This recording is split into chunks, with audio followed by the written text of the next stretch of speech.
Hi guys, मैं आपको तहान ममक्तदे कोंगन खुमजरी नावजे ममांगदजु नावपाने दो ममांगदजु माजी सै सख्रबने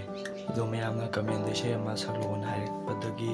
अमुक सानजरकपने असिजे सैजे चिंगनुंग मानुंग हाइबे सैदुने अदो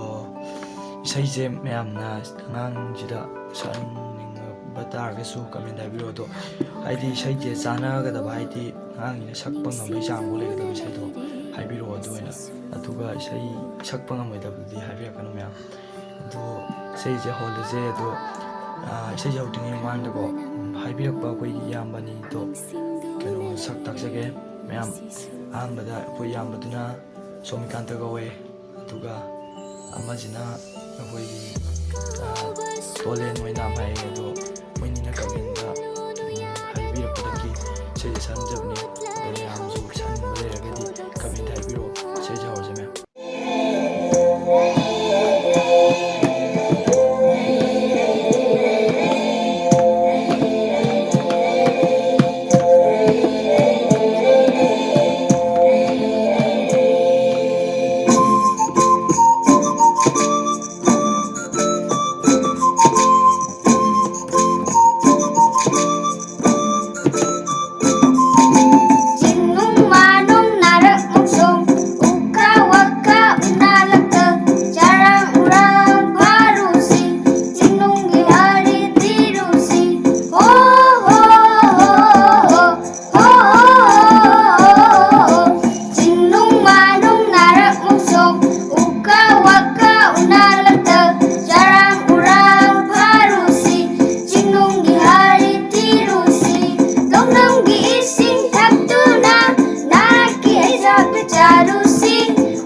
मयाम सैजे नुंगायरगदी लाइक तौबिरमो अदुगा अंगांसिगी शेयर तौबिरमो अदो मयाम सैजे लोइबु तामिनासे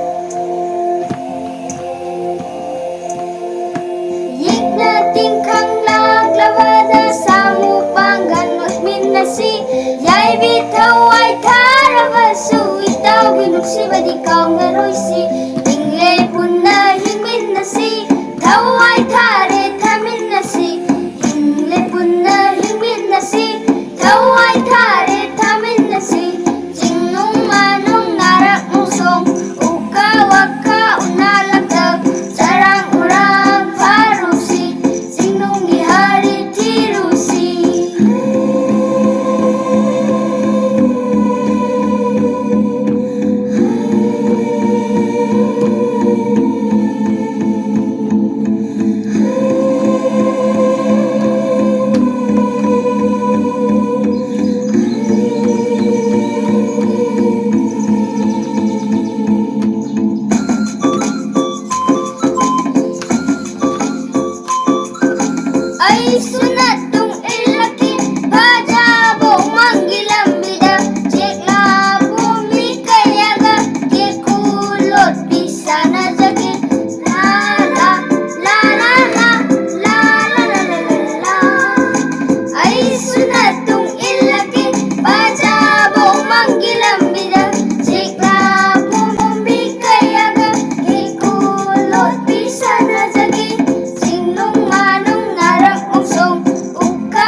ꯂꯣꯏꯖꯔꯦ ꯏꯁꯩ ꯑꯁꯦ ꯑꯗꯣꯝ ꯃꯌꯥꯝ ꯅꯨꯡꯉꯥꯏꯔꯒꯗꯤ ꯀꯃꯦꯟ ꯑꯃ ꯇꯧꯕꯤꯔꯝꯃꯣ ꯑꯗꯨꯒ ꯃꯊꯪ ꯁꯥꯅꯤꯡꯕꯉꯩꯁꯨ ꯑꯗꯨꯝ ꯁꯥꯖꯔꯛꯀꯦ ꯃꯊꯪꯗ ꯀꯃꯦꯟꯗ ꯑꯗꯨꯝ ꯏꯁꯩꯁꯦ ꯂꯣꯏꯖꯔꯒꯦ ꯃꯇꯥꯡ ꯑꯁꯤꯗ ꯕꯤꯗꯥꯏ ꯂꯧꯖꯔꯒꯦ ꯃꯊꯪꯒꯤ ꯃꯇꯝ ꯊꯦꯡꯅꯔꯁꯦ ꯕꯥꯏ Bye ꯕꯥꯏ bye.